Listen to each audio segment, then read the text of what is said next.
Baik, Assalamualaikum warahmatullahi wabarakatuh. Perkenalkan, nama saya Ahmad Rizky dari Angkatan 2018 Pendidikan IPS, Fakultas Ilmu Sosial, Universitas Negeri Makassar. Pertama-tama, marilah kita panjatkan puja dan rasa syukur kita kehadirat Tuhan Yang Maha Esa. Berkat rahmat dan hidayahnya lah kita masih sempat berada pada dunia ini, karena kita ketahui bersama kita sekarang berada di tengah-tengah kesulitan yang sangat mewabah di seluruh dunia. Jadi kita patut bersyukur terhadap nikmat Tuhan, karena sampai saat ini kita masih tetap bertahan walaupun situasi yang sangat sulit. Selanjutnya, salawat serta salam semoga tetap tercurahkan kepada junjungan kita Nabi Muhammad Sallallahu Alaihi Wasallam. Baik, di sini saya akan mencoba memaparkan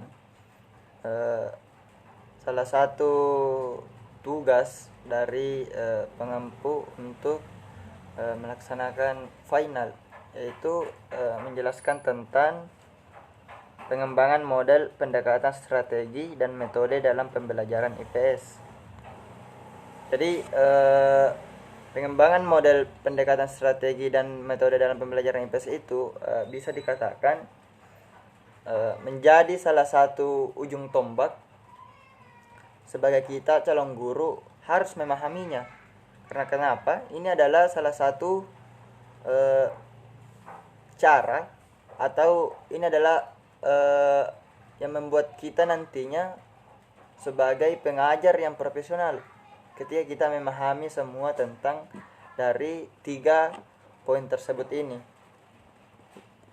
Poin tersebut ini yakni ini 3. Pertama, mungkin saya akan menjelaskan tentang pengembangan dalam pembelajaran IPS. Pengembangan modal dalam pembelajaran IPS itu bisa dikatakan yaitu kita melaju ke slide kedua.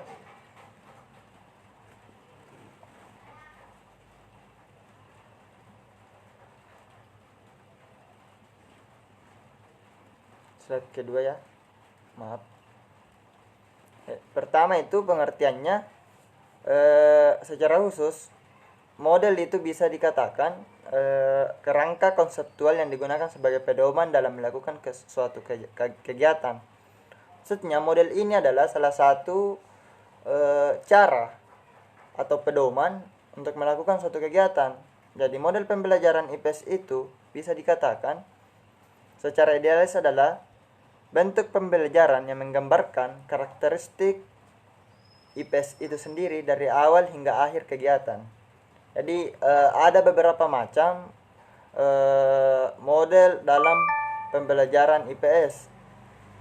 Yang pertama itu kita lihat sendiri di slide, yaitu model reasoning and problem solving. Maksudnya di sini model reasoning and problem solving itu adalah model pembelajaran inovatif yang dikembangkan berlandaskan paradigma konstruktivistik. Esensinya ini tersebut adalah pembelajaran dari semula berpusat pada pengajar menjadi berpusat pada pembelajar. Maksudnya semula kita sebagai guru adalah pusat dari pengetahuan, pusat dari kita memberikan pelajaran terhadap siswa kita. Jadi berubah, siswa menjadi lebih aktif. Tinggal guru sebagai pengajar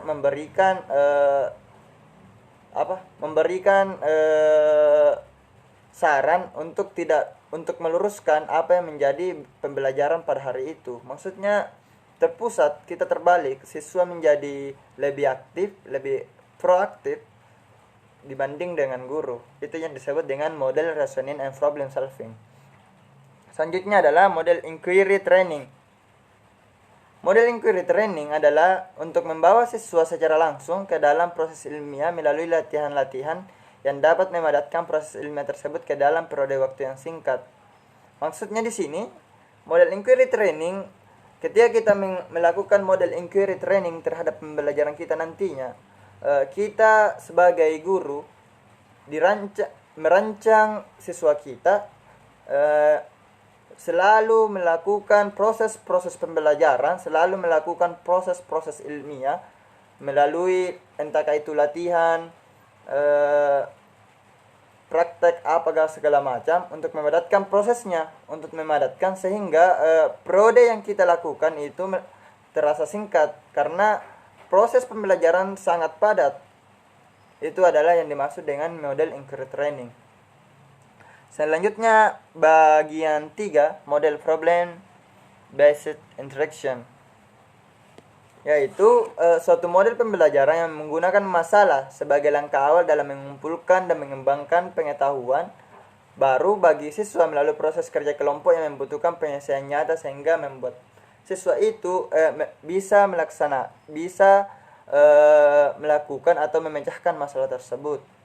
Maksudnya di sini guru memberikan suatu masalah untuk didiskusikan semua siswa. Memberikan masalah untuk didiskusikan entahkah itu masalah tentang sosial, termasuk dalam IPS, ekonomi, sosiologi, sejarah, ataupun geografi, diberikan masalah yang paling dekat dengan siswanya, sehingga siswa di sini berperan proaktif melaksanakan pemecahan masalah, diskusi, dibagi dengan kelompoknya masing-masing untuk penyelesaian masalah. Itu yang dimaksud dengan problem based interaction. Selanjutnya model pembelajaran perubahan konseptual. Maksud dari model pembelajaran konseptual adalah memfasilitasi siswa agar terjadi proses perubahan konsepsi melalui pembangkitan dan restrukturisasi konsepsi-konsepsi yang dibawa oleh siswa sebelum pembelajaran. Maksudnya di sini kita sebagai guru berperan aktif membuat perubahan paradigma yang ada di pikiran siswa kita sebelum pembelajaran itu dimulai. Semisal contoh, calon siswa kita berpikir bahwa Indonesia itu dijajah, yang pertama kali dijajah itu Belanda, dan paling keras jajahannya itu dan menyiksa Indonesia adalah Belanda, dan itu adalah paradigma yang sebelum dikenal oleh calon siswa kita. Nah, kita di sini menjelaskan secara valid, menjelaskan secara rentetan masalah, berubah paradigma yang sebenarnya paradigma siswa kita yang terjadi, sehingga siswa kita ini bisa merubah dan masuk akal dalam pikirannya. Itu yang disebut dengan model perubahan konseptual. Selanjutnya adalah model group investigation. Model group investigation seringkali disebut dengan metode pembelajaran kooperatif yang paling kompleks. Ya, karena di sini model pembelajaran ini dibagi dengan 3, yaitu pandangan konstruktivistik, demokratik teaching, dan kelompok belajar kooperatif. Nah, selanjutnya adalah pendekatan sains teknologi masyarakat atau nomor 6 yaitu model pembelajaran VCT. Adalah merupakan teknik pendidikan nilai di mana peserta didik dilatih untuk menemukan, memilih, menganalisis, membantu siswa dalam mencari dan memutuskan pengambilan sikap sendiri mengenai nilai-nilai hidup yang ingin diperjuangkan. Maksudnya di sini membantu siswa untuk memilih. Pertama, memilih apa yang akan menjadi tujuan siswa sebenarnya. Selanjutnya, ketika dapat pilihan, kita membantu di sini untuk kita melatih siswa untuk menganalisis secara rentetan apakah baik atau buruknya pilihan dari siswa itu. Dan selanjutnya, ketika ada pemilihan dan setelah ada penganalisisan, sehingga terjadi pengambilan sikap atau pengambilan keputusan yang bisa dihasilkan oleh siswa itu sendiri ketika kita melakukan model pembelajaran VCT. Selanjutnya, model pendekatan sains, teknologi, masyarakat.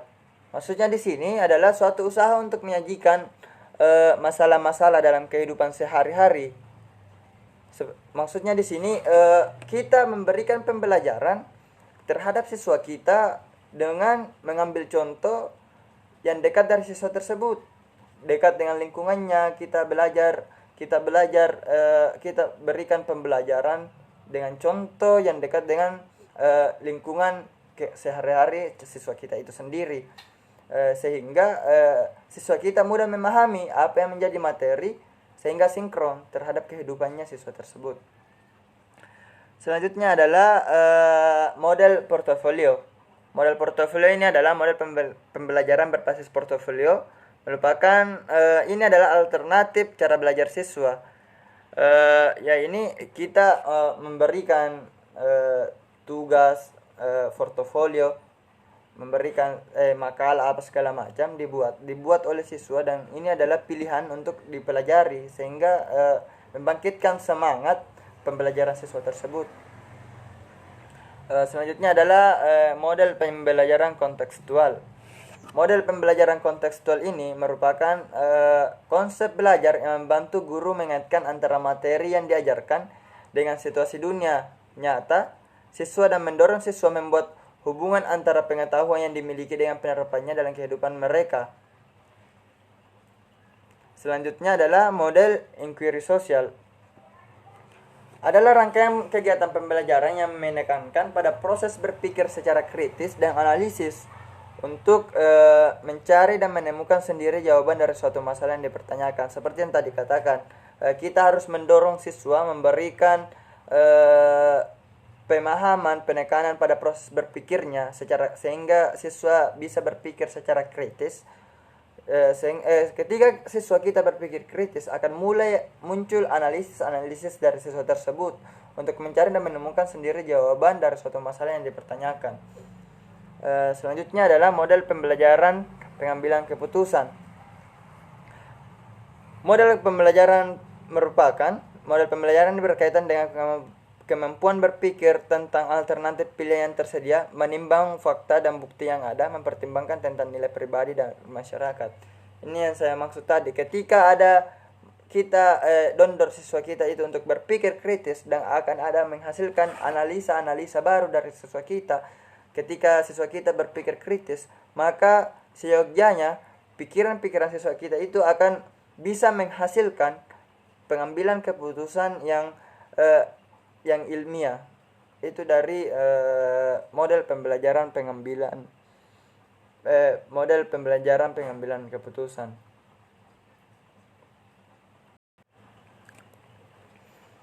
Selanjutnya mungkin kita ke topik pendekatan dalam pembelajaran IPS. Itu apa pengertian dari pendekatan yang digunakan dalam pembelajaran IPS adalah proses belajar mengajar di kelas IPS itu para siswa seyogyanya diajak untuk dibina dan didorong agar dalam mengkaji atau memecahkan masalah atau topik memandang dari berbagai disiplin ilmu. Maksudnya kan kita dari IPS ini adalah ada 4 disiplin ilmu.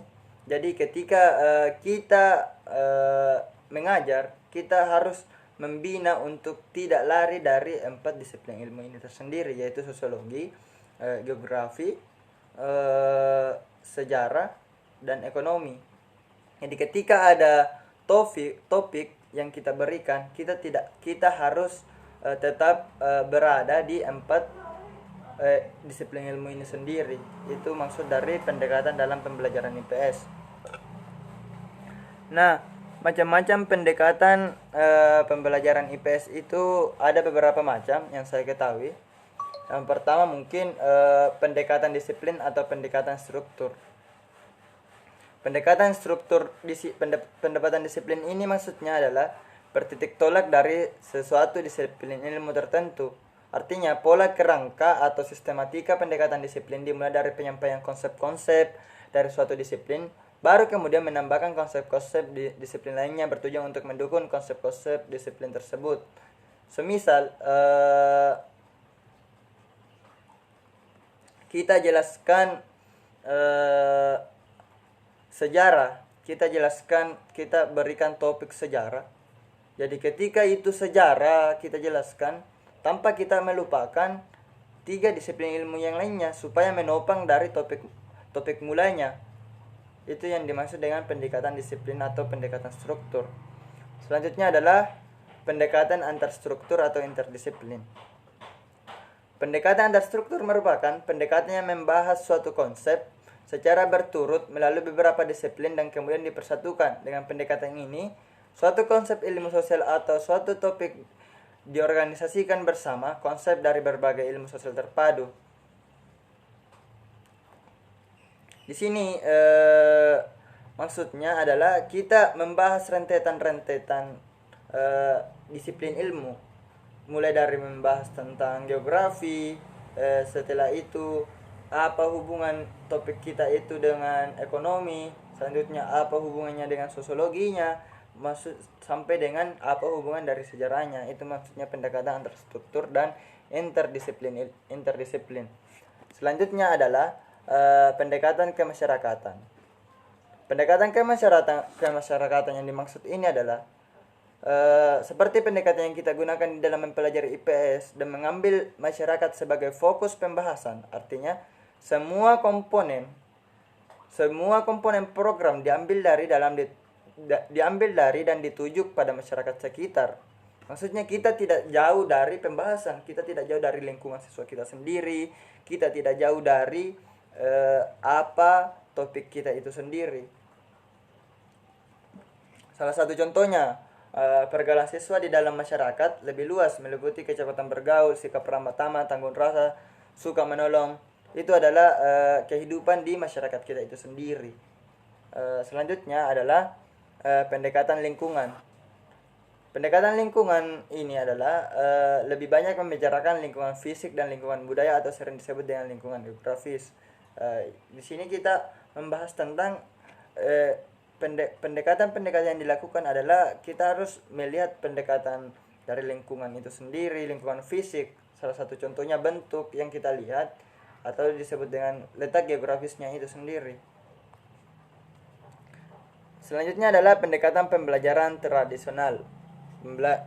Pendekatan pembelajaran tradisional mengutamakan penyajian fakta dan nama melalui hafalan dan ingatan. Anak dianggap sebagai suatu bejana kosong yang harus diisi oleh guru sampai penuh. Sehingga dalam pendekatan pembelajaran anak bersifat pasif, sedangkan guru bertindak aktif dengan metode ceramah. Itu maksud dari pendekatan pembelajaran.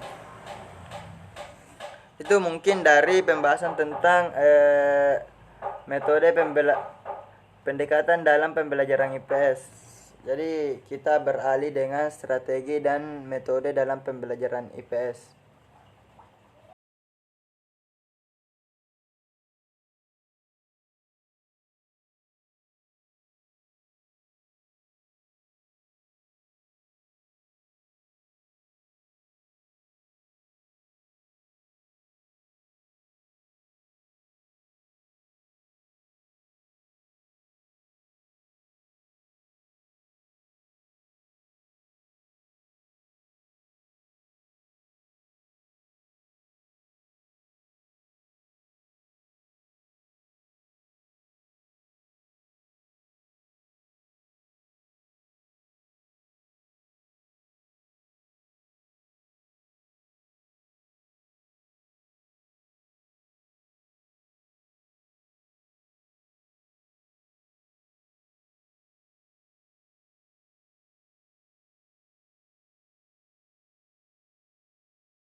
Selanjutnya kita beralih strategi dan metode dalam pembelajaran IPS. Pertama itu kita mungkin bahas tentang strategi.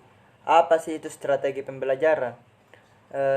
Di sini saya akan menjelaskan strategi pembelajaran adalah cara-cara kita yang akan dipilih dan digunakan oleh seorang pengajar untuk menyampaikan materi pembelajaran yang bertujuan untuk memudahkan peserta didik menerima dan memahami materi pembelajaran yang pada akhirnya tujuan pembelajaran dapat dikuasai akhirnya di akhir kegiatan belajar. Maksudnya strategi pembelajaran merupakan adalah cara kita atau taktik kita sebagai seorang pengajar, bagaimana sih cara memberikan pelajaran untuk calon siswa kita atau calon peserta didik kita mudah untuk menerimanya. Itu maksud dari strategi pembelajaran. Adapun bentuk-bentuk strategi pembelajaran, yang pertama itu adalah pembelajaran kontekstual. Pembelajaran ini menekankan pertama itu pembelajaran kontekstual itu menekankan peserta didik mampu menghubungkan dan menerapkan kompetensi hasil belajar dari kehidupan sehari-hari. Maksudnya kita menekankan di sini konsep yang kita berikan atau pelajaran yang diberikan kita harus relevansikan dengan kehidupan siswa kita itu sendiri. Itu yang dimaksud dengan pembelajaran konseptual. Selanjutnya adalah bermain perang. Maksudnya di sini merupakan salah satu model pembelajaran yang diarahkan pada upaya pemecahan masalah-masalah yang berkaitan dalam hubungan antar manusia, terutama yang menyangkut kehidupan peserta didik. Maksudnya kita di sini bermain peran, kita bisa mengambil metode diskusi atau kerja kelompok. Maksudnya kita diskusi, siswa yang mengambil peran sebagai pemateri dan teman-temannya menghadirkan suatu pertanyaan-pertanyaan dan siswa yang memberikan materi itu menjawab, sehingga siswa kita memungkinkan untuk kembali untuk belajar secara kritis. Selanjutnya adalah pembelajaran partisipatif. Pembelajaran partisipatif merupakan model pembelajaran yang melibatkan peserta didik secara aktif dalam perencanaan, pelaksanaan, dan evaluasi pembelajaran. Dengan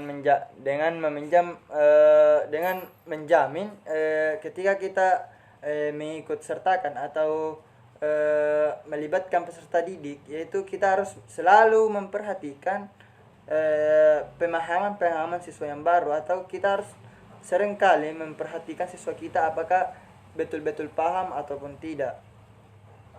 Selanjutnya adalah belajar tuntas, bahwa maksudnya di sini adalah berasumsi bahwa di dalam kondisi yang tepat semua peserta didik mampu belajar dengan baik dan memperoleh hasil yang maksimal terhadap seluruh materi yang dipelajari. Sehingga ketika kita melakukan metode belajar tuntas itu, semua pembelajaran, semua metode-metode yang dilakukan itu dilaksanakan, sehingga kita meyakini sebagai calon guru atau guru terhadap siswa kita bisa bisa menerima pembelajaran yang kita berikan. Itu maksud dari belajar tuntas. Selanjutnya kita bahas tentang metode, pengertian metode pembelajaran. Kita beralih ke slide ketiga. Pengertian metode pembelajaran adalah suatu proses penyampaian materi pendidikan kepada peserta didik yang dilakukan secara sistematis dan teratur oleh tenaga pengajar atau guru. Maksudnya guru memberikan pembelajaran secara sistematis dan teratur. Itu adalah pengertian dari metode dan dalam pembelajaran. Adapun macam-macam metode pembelajaran yang ada 20 poin. Yaitu yang pertama adalah metode konvensional atau metode ceramah, dan seperti yang saya lakukan, melakukan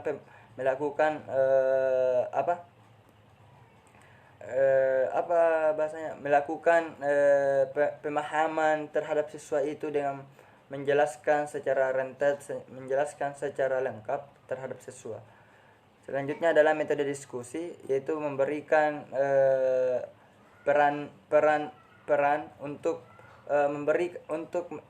mendorong siswa sebagai proaktif dalam kelas, sehingga kita melakukan diskusi, siswa yang memberikan materi, memahami pemahaman materi terhadap teman-teman yang lainnya, sehingga terjadi pembelajaran yang sangat efektif. Di sini mungkin banyak yang sudah paham tentang metode demonstrasi, ceramah. Di sini saya akan membahas tentang metode-metode yang metode yang tidak yang tidak gampang dijelaskan, yaitu seperti metode bagian. Apa yang dimaksud dengan metode bagian? Adalah suatu cara mengajar yang beranjak dari suatu bagian ke seluruhan atau dari yang khusus ke umum. Maksudnya kita belajar dari yang khusus, yang yang menyeluruh sampai kita ke intinya pembelajaran tersebut. Itu yang maksud dari metode bagian. Selanjutnya metode pemecahan masalah, program based learning, yaitu problem based learning, yaitu pembelajaran berdasarkan masalah, menggunakan masalah sebagai langkah awal dalam mengumpulkan dan mengembangkan pemahaman mahasiswa. Kita berikan masalah, contoh kasus, sehingga kita didiskusikan masing-masing. Mungkin itu dari saya. Kurang lebihnya mohon dimaafkan, karena saya sebagai manusia yang masih sangat kekurangan, mohon maaf. Wabillahi taufiq wal hidayah. Wassalamualaikum warahmatullahi wabarakatuh.